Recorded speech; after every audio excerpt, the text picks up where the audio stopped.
Milioni 10. Milioni 20. Milioni 30.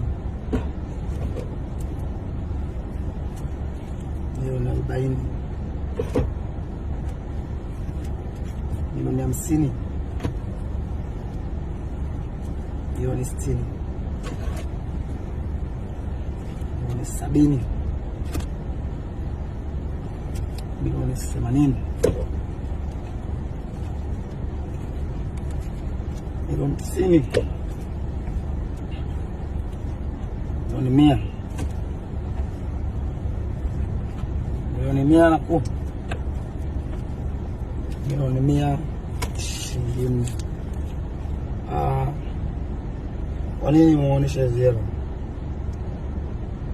Lengo la kuonesha hizi hela ni kwamba kama kuna msanii yote wa Singeli ambaye unaona kabisa yani ni star tayari, lakini unaona kabisa anahitaji nguvu yangu ili aweze kusurvive, mimi niko tayari kufanya uwekezaji yoyote.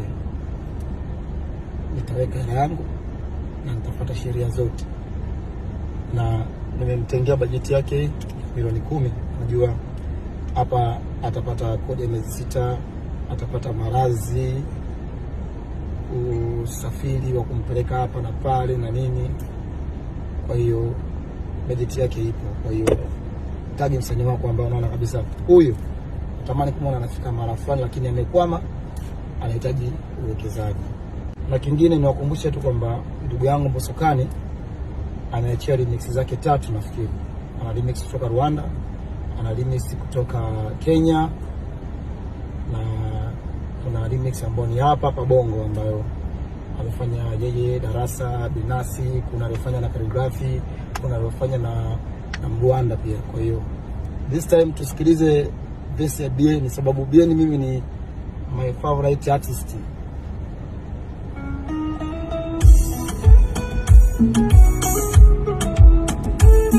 Mbosokani msherere Bien, sijakalili hata neno moja. Enjoy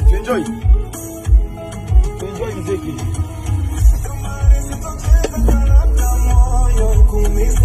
Kuna hizi hapa nilizisahau.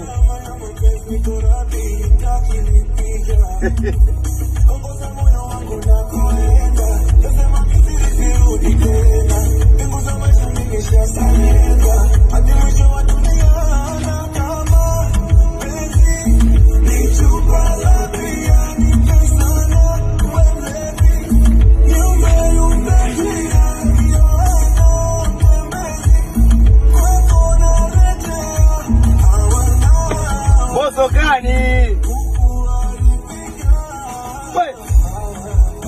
mama naishi hapa. Wana bega lifungi jamani, bega lifungi. Naishi hapa.